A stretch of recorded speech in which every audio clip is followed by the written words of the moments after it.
Assalamualaikum warahmatullahi wabarakatuh. Innal hamdalillahi hamdan katsiran thayyiban mubarakan fihi kama yuhibbu rabbuna yarda. Wassalatu wassalamu ala Rasulillah wa ala alihi wa ashabihi wa man tabi'ahum bi ihsanin ila yaumiddin. Amma ba'd. Kaum muslimin dan muslimat rahmati Allah Subhanahu wa taala, alhamdulillah kita memuji Allah Jalla Jalaluh di sela-sela kesibukan kita dalam mengais rezeki ya, dalam mencari nafkah untuk istri, anak-anak ya, kemudian untuk kedua orang tua dan juga ya diniatkan untuk agar tidak meminta-minta, maka fahuwa fi sabilillah, dia berada di jalan Allah Subhanahu wa taala. Namun tatkala seorang dia mencari nafkah kemudian dia gunakan nafkah tersebut untuk diniatkan menumpuk hartanya, maka fahuwa fi sabilil syaitan, dia berada di jalan syaitan. Oleh karenanya niat ini penting ya. Oleh karenanya para ulama ketika membahas dalam kitab mesti membahas tentang masalah niat. Ya, karena niat itu ya tempatnya di dalam hati dan dia berubah-ubah. Dia berubah-ubah dalam hati. Contohnya kita yang merasakan awalnya kita ikhlas karena Allah dalam ibadah tersebut, namun terkadang terbetik dalam jiwa ingin dikatakan ini dan itu, ingin wah dan itu, dan ini tidak bisa dipungkiri. Karena semua para ulama sepakat ya bahwasanya niat itu dalam hati. Oleh karenanya ulama menjelaskan an-niyatu tijaratul ulama. Niat itu adalah barang dagangannya para ulama. Ya, maksudnya barang dagangan dia kepada Allah. Bagaimana ya dia bernegosiasi menjalankan syariat Allah Subhanahu wa taala ya dengan niatnya sehingga dia dapat pahala yang berlimpah-limpah ya. Sebagaimana ya dalam kitab Lataiful Ma'arif disebutkan niat itu adalah barang dagangannya para ulama. Bahkan Imam Al-Muzani ya keringanan bagi orang yang dia tertinggal dalam sholat sunnah qabla zuhur atau qabla ya isya dan yang lainnya, atau qabla subuh ya, maka dia boleh diqadha ya, boleh diqadha ya, boleh diqadha. Bahkan Imam Al-Muzani menyebutkan dia mengerjakannya setelah ba'da sholat zuhur, yaitu sholat sunnah ba'diyah. Kemudian dia niatkan dalam hati sholat sunnah ba'diyah dan sholat sunnah qadhaan yang telah terluput, maka dia mendapatkan pahala dua dengan sekali niat, sekali gerakan. Oleh karenanya niat nih luar biasa ya, kita perbaikin terus niat kita. Ketika ada yang merusak niat tersebut dari riya, sum'ah dan ujubnya, kita langsung menepisnya ya. Tidak ada yang memberikan mudarat kecuali hanya Allah Subhanahu wa taala, dan tidak ada yang dapat mendatangkan manfaat kecuali hanya Allah Subhanahu wa taala. Dan ini niat seorang hamba. Inilah yang membuat para sahabat itu pahalanya besar, yang tidak bisa menandingi keikhlasan niat mereka. Buktinya mereka ibadah kepada Allah dengan ikhlas. Bagaimana cerita yang ma'ruf indana, yakni ketika perang Tabuk. Kita ingat ketika perang Tabuk ya, Umar bin Khattab radhiyallahu anhu menyebutkan saya akan menandingi dan bisa menandingi sedekahnya Abu Bakar As-Siddiq radhiyallahu anhu. Maka dia sedekahkan separuh hartanya. Itu berat Pak, sedekah itu Pak berat. Makanya Allah turunkan surat Munafikun. Itu membahas tentang pelitnya orang munafik. Orang munafik itu pelit, di antara sifatnya pelit, sekarang banyak sifat. Makanya ketika Allah memberikan atau mencabut ajal mereka berkata fa saddaqa wa aku minas salihin. Tangguh dulu ajal ditangguhkan dulu beberapa saat, maka aku akan menjadi orang yang saleh dengan sedekah. Ini surah Munafikun. Karena di antara sifat orang munafik adalah pelit. Oleh karenanya Nabi sallallahu bersabda, salasu muhlikat, ada tiga yang membinasakan. Suhun muta'un wa hawan mutaba'un wa ijabul mar'i bi nafsihi. Tiga yang membinasakan, berarti binasa ya, tiga tersebut, dan kita hendaknya lah tidak terjebak dalam tiga hal tersebut. Apa itu? Suhun muta'un, rasa pelit yang ditaati, wa hawan mutaba'un, nafsu yang diikuti, wa tijabul mar'i bi nafsihi, dan sombongnya, bangganya seseorang terhadap dirinya. Ini semuanya syirik kecil ya, yang mengeluarkan seorang hamba ya, yang tidak mengeluarkan seorang hamba dari Islam namun menghancurkan pahala ya. Oleh karenanya kita betul-betul niatkan ke Allah Subhanahu wa taala, karena di sini tempatnya pahala bergelimang ya, pahala bergelimang. Bahkan kita sudah sebutkan berkali-kali, malaikat berdoa kepada orang yang niatnya datang dari rumah, berudu dari rumah, kemudian dia sholat jamaah, terlebih ada taklim misalnya, dengarkan Al-Quran, hadis Rasulullah yang sahih, maka para malaikat berkata kepada orang tersebut, Allahumma rahamhu, ya Allah rahmati dia. Allahumma ighfir lahu, ya Allah ampuni dosanya. Allahumma tub alaihi, ya Allah terima taubatnya. Karena kita nggak mungkin lepas dari dosa masa lalu ya, pasti ada dosa ya. Kehidupan kita sehari-hari ada buat jolim ya kan. Maka kita butuh istighfar kepada Allah. Bahkan ada dosa yang tidak kita sadari. Contohnya antum pasang klakson yang begitu besar, ngebelnya pas di samping orang itu jolim. Orang yang berilmu kan demikian, dia takut kepada Allah Subhanahu wa taala. Sebagaimana ulama innama yakhshallah min ibadihil ulama, ini pentingnya pengajian, membahas Al-Qur'an, bahas hadis Nabi sallallahu yang sahih, kembali kepada sumber yang murni ajaran Nabi sallallahu alaihi wasallam. Maka selamat kita. Selamat kita. Dan memegang sunnah itu berat bagaikan memegang bara api ya. Berat. Dan ini sudah dikabarkan Nabi sallallahu alaihi wasallam. Orang yang sholat jamaah rajin itu berat, ujian juga berat. Ya kata Nabi sallallahu alaihi wasallam, kalau qabita al-jamri, seperti pegang bara api. Antum ya tidak jabat tangan kepada wanita yang bukan mahram, ini berat, dicibir, dimaki, dicela ya kan. Aliran sesat dibilang. Padahal demikianlah Nabi sallallahu alaihi wasallam ajarkan. Demikianlah Nabi sallallahu alaihi wasallam ajarkan.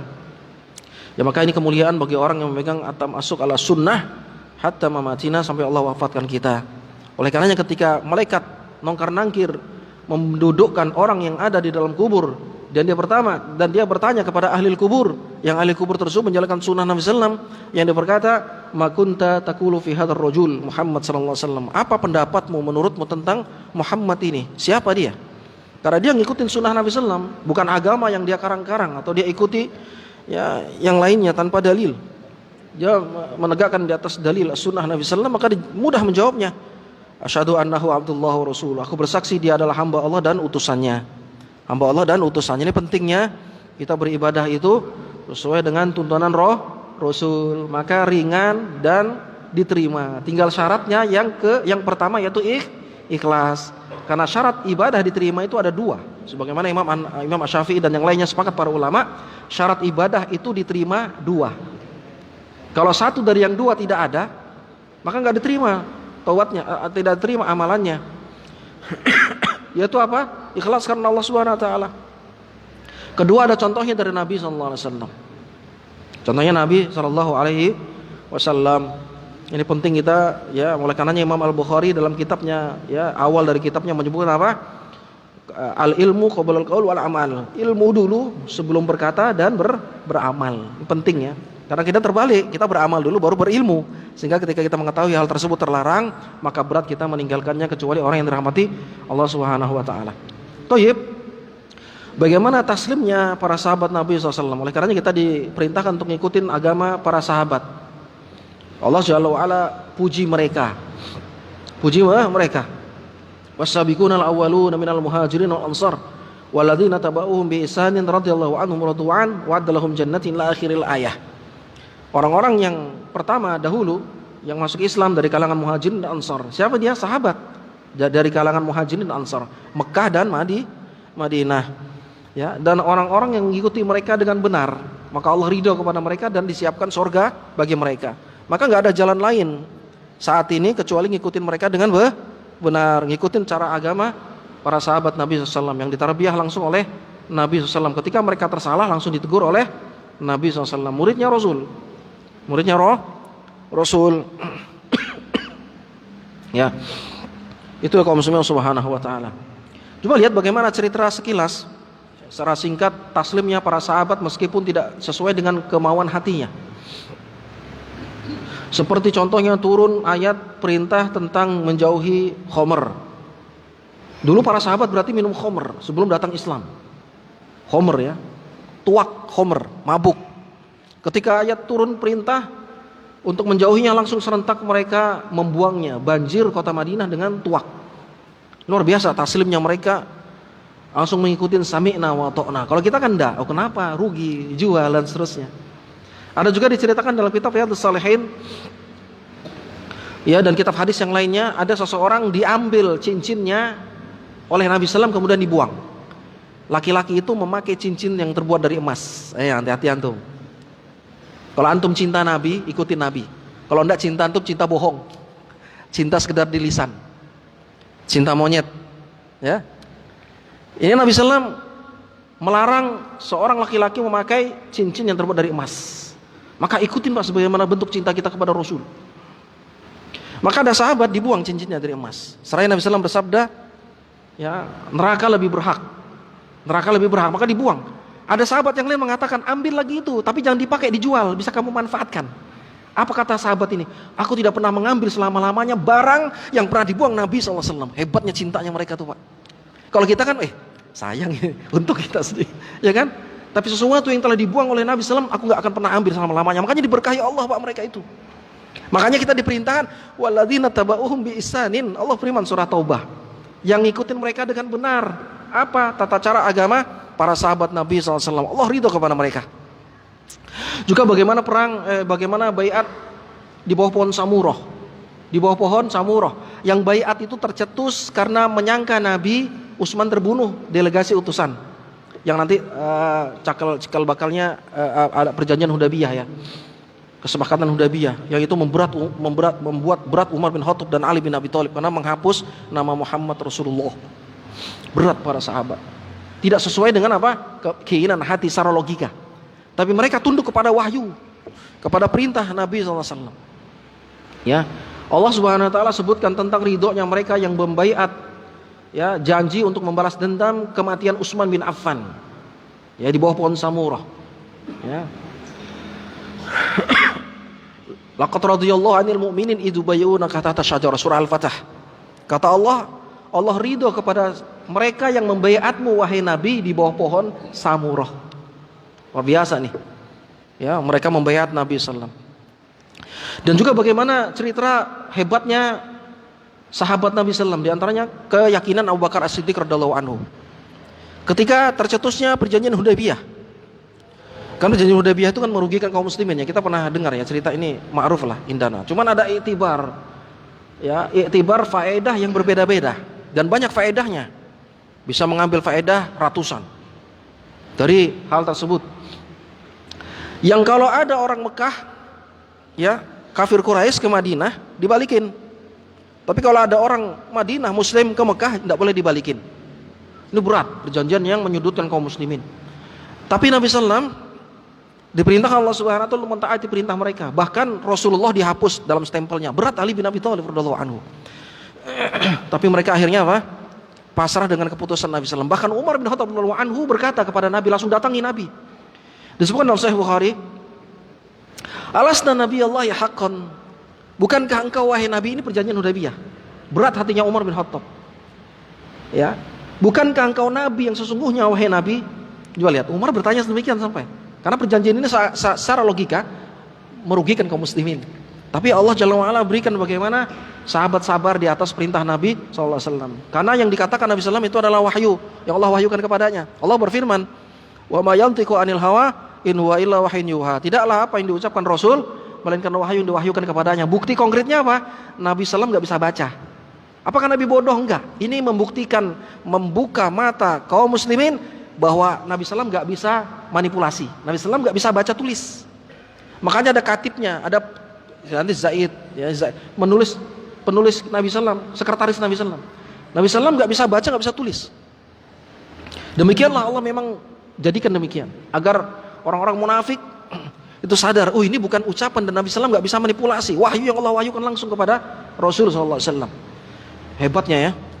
Dan anehnya, ajibnya orang-orang munafik itu, Pak, melihat bagaimana ikhlasnya Nabi SAW beribadah, melihat hebatnya bagaimana Nabi SAW bermuamalah, jujurnya Nabi SAW dalam berkata, tidak pernah berdusta sedikit pun, sekalipun tidak pernah berdusta. Mereka melihat bagaimana Nabi SAW menyampaikan akhlak yang mulia di hadapan mereka, tapi Allah tidak berikan kepada mereka iman. Mereka tetap tidak mau menerima Islam karena memang hidayah milik Allah Subhanahu Wa Taala. Itu, Pak. Ya. Itu dia. Ya. Makanya kita ini semakin syukur kepada Allah, kita nggak pernah lihat Nabi gitu ya. Kita cinta sama Nabi Sallam. Ya. Ya. Kita cuman mendengar dari cerita-cerita hadis Nabi Sallam, di antaranya kitab Asy-Syama'il Muhammadiyah. Ya. Itu dari Allah Subhanahu wa taala. Ya. Bagaimana sosok Nabi SAW, wajahnya gimana, seperti rembulan. Tapi kita cinta, sebenar-benar cinta kepada Nabi SAW, padahal kita gak pernah melihat mereka. Orang munafik lihat Nabi SAW gak beriman, Pak. Maka syukurlah kita pada Allah ini. Syukur kita nih kepada Allah, Allah berikan kita hidayah alal Islam. Gitu ya. Itu dia kaum subhanahu wa ta'ala. Ya. Ya. Tinggal kita sering banyak berdoa kepada Allah. Agar Allah berikan, sabitkan, tetapkan kita istiqomah. Ya. Di atas agama Islam. Karena betapa banyak orang yang tadinya kuat, rajin sholat jamaah. Waliyadzubillah. Tapi dia yatagore ayar karena temannya buruk. Dia tinggalkan pelan-pelan temannya yang baik di masjid, dia tinggalkan majelis, terus dia tinggalkan sampai akhirnya dia keluar dari Islam. Waliyadzubillah. Dan itu banyak Pak demikian. Maka kita bersyukur lagi kepada Allah Subhanahu wa taala. Maka ini pentingnya teman-teman yang baik. Ya. Saling ingatkan, kalau nggak ada di masjid dicari, oh dia sakit mungkin. Subhanallah, indah demikian. Ya, indah demikian. Kalau dia berhutang, oh dia kasih saya nantilah kapan-kapan Anda ada waktu bayar. Luar biasa, dia tahu hadis Nabi sallam. Kata Nabi sallam hadis yang keluar oleh Imam Ibnu Majah, Allah merahmati rahimallahu ya rajulan samhan idza qada wa idza ishtara wa idza ba'a wa idza ishtara wa idza qtada.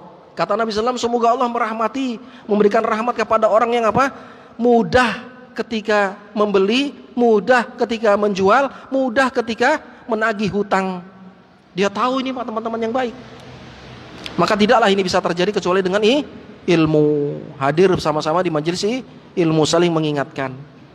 Saling mengingatkan. Ya, saling mengingatkan. Dia tahu bahwasanya orang yang memiliki hutang meskipun sekecil darah hutang gitu ya.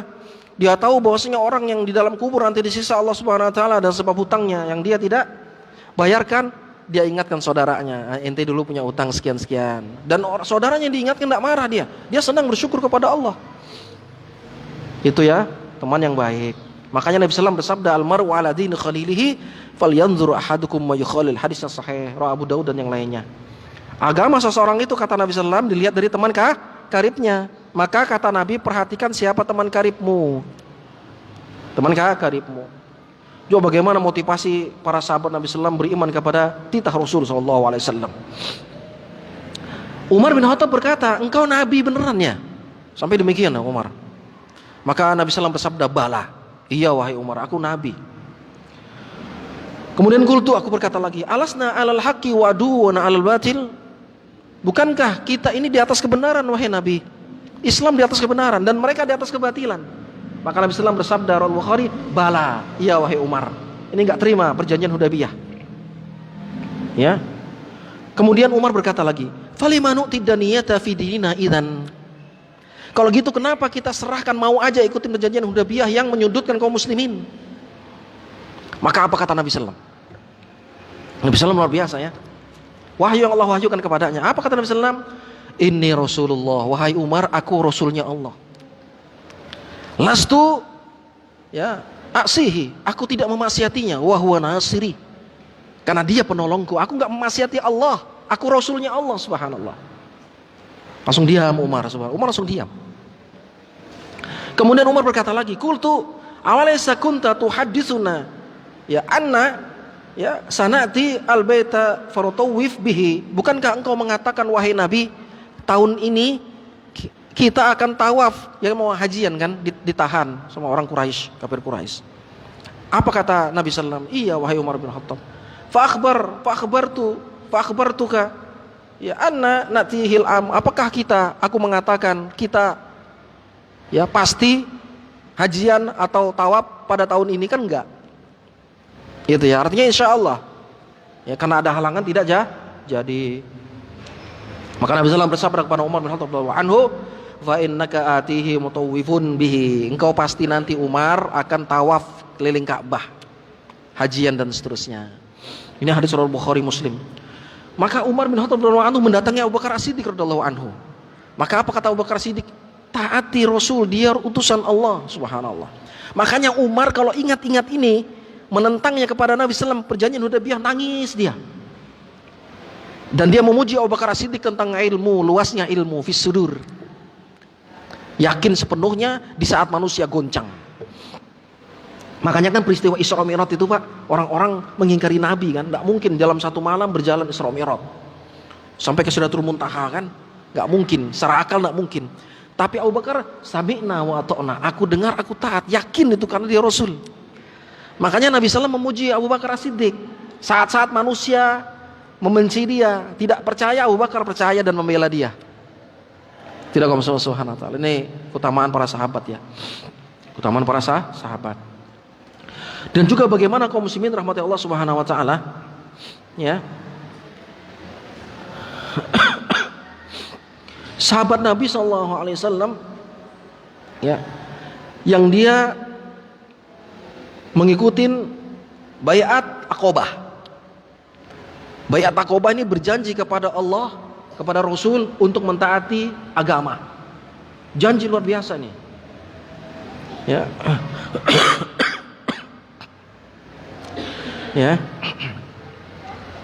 Wa kana syahida badran wa huwa ahadun ya nuqaba lailatul aqabah. Kata Abdullah ibnu Samit radhiyallahu anhu berkata, pada malamnya malam Lailatul Aqabah, maka Nabi sallallahu bersabda, bayi'uni, baiatlah aku. Maka ini yang dicontoh oleh orang-orang yang apa? Yang tidak di atas pemahaman sahabat. Dia membaiat kelompoknya sendiri. Ya ini sesat. Makanya ada khawarij, ada teroris yang mengkafirkan orang yang tidak membaiat kelompoknya sendiri. Ini kesalahan. Maka ulama sepakat di antara mazhab Syafi'i dan yang lainnya, baiat ini resmi kepada pemerintah yang sah. Meskipun dia memukul punggung, mau ngambil hartamu, sabar. Ini akidah Ahlussunnah, sabar. Ya, dan tidak boleh kita mengkafirkan, menyajiskan kaum muslimin. Ya. Apa di antaranya baiat Aqabah tersebut? Yani ala alla tusyriku billahi syai'a. Kalian hendaknya tidak menyekutukan Allah Subhanahu wa taala dengan segala sesuatu apapun. Sahabat, sami'na wa ata'na. Kedua, wala tasriku, jangan kalian mencuri. Jangan mencuri, karena mencuri potong tangan. Potong tangannya apa? Tangan kanan, kemudian silang kaki kiri. Kemudian kalau mencuri lagi dibiarkan. Karena kata Umar, bagaimana dia akan makan dan mencari nafkah kalau dipotong tangan kirinya dan kaki kanannya, maka dibiarkan di penjara dan yang lainnya. Ya. Kalau seseorang yang dia berzina dan dia muhsan menikah, maka dirajam sampai mati. Ini membuat kita lagi hati-hati, menjauhi wanita, fitnah wanita dan seterusnya. Bapak pernah berdoa enggak kepada Allah sebagaimana cerita Amir ibnu Abdillah At-Tamimi. Dia seorang ulama tabi'in dan dia muridnya Abu Musa Al-Asy'ari. Dia seorang ulama besar tabi'in. Dia pernah ikut perang sebagaimana orang menceritakan dalam kitab Suwar min Hayati Tabi'in. Ketika perang ada Amir ibnu Abdillah di sana. Ketika saya perhatikan dia menambatkan kudanya, kemudian dia pergi, dia panjangkan ulur talinya. Makanya kalau kita punya binatang ternak, Pak, panjangkan talinya biar dia mudah makan ke sana sini. Tapi kalau di pinggir jalan jangan ganggu orang. Di pinggir jalan kan bisa ketabrak sapi. Ya kalau di lapangan luas panjangkan biar dia bebas makan. Kemudian dia pergi dalam kegelapan malam masuk ke dalam hutan. Subhanallah. Wallahi katanya, aku akan la'atba'anna, aku akan ikuti dia. Apa yang dia lakukan di kegelapan malam. Ternyata dia sholat malam, Pak, subhanallah. Manusia biar tidak lihat, sholat malam dia. Dan dia berdoa kepada Allah. Apa doanya? Ini dia nggak tahu kalau ada yang ngikutin dia. Apa doanya? Ya Allah, fitnah paling besar adalah wanita. Maka hilangkan nafsuku kepada wanita. Maka tidaklah aku ketika bertemu dengan wanita, aku tidak bisa membedakan dia itu dinding atau wanita. Subhanallah, nggak ada nafsunya. Ya kalau Bapak jangan doa seperti inilah, selesailah. Ya, doa aja Pak diganti, ya Allah. Ya kan? Hasratku hanya kepada istriku yang sah saja, yang lainnya hilangkan ya Allah, gitu Pak. Biar selamat dari fitnah. Karena fitnah terbesar yang Nabi SAW tinggalkan adalah fitnah wanita. Berat ini. Berat. Digoda, karena soalnya kita digoda Pak. Kalau kita rame-rame gini digoda, wah anak beriman kepada Allah kuat. Ya kan? Coba kalau Bapak sendirian, di luar tarakan, di hotel, ketok pintu tengah malam, weh Bapak coba-coba ngintip. Weh cantik ternyata. Tergoda. Makanya jangan langsung lihat jalan zina. Wala taqrabu zina kan, jangan dekati zina, jangan lihat fasilitas, lihatnya jangan. Karena memang pelacur itu disetting memang cantik ya, cantik-cantik gitu ya. Ya entah mukanya berbeda warnanya dengan tangannya gitu kan. Pokoknya disetting lah kalau malam itu. Allah musta'an. Kita berlindung kepada Allah dari perbuatan zina ini ya Allah ya kan. Para sahabat demikian. Syukur kita kepada Allah dengan syariat Islam ini apa? Kita terbelenggu dengan syariat Islam. Maksudnya bukan terbelenggu, ya kita diatur dengan syariat Islam, tidak bebas melenggang. Wala tasnu. Yang ketiga terakhir sedikit lagi. Jangan berzina kalian. Wala taqtulu auladakum, jangan bunuh anak-anak kalian. Enggak boleh bunuh anak-anak kalian. Dulu memang kebiasaan bunuh anak-anak. Ya kan? Wala ta'tu bibuhtan, jangan kalian saling memfitnah. Yang ketiganya wala ta'su fi ma'rufin, jangan memaksiati kebenaran, jangan mengingkari kebenaran. Ya. Ini hadis Sahih Bukhari. Nah, maka motivasi kita beramal soleh, semangat seumur yang Allah Jalla wa ala berikan kepada kita. Ya, jangan lupa berdoa terus kepada Allah agar Allah wafatkan kita di atas agama Nabi tercinta sallallahu alaihi wasallam. Dan Allah wafatkan kita di atas ridhonya Allah. Karena kita berusaha mengikuti ya Nabi sallallahu alaihi wasallam dengan benar. Allahu a'lam, mungkin ini dapat sampaikan ya. Bila ada pertanyaan atau yang lainnya insyaallah kita akan jawab sama-sama. Allahu a'lam bissawab. Mungkin masuk waktu ya, Pak? Masuk waktu ya?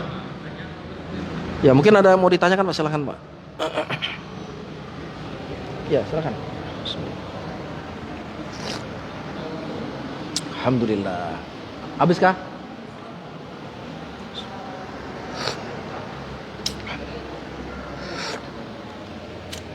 Kita tidak kita istirahat sebentar ya, karena kurang fit.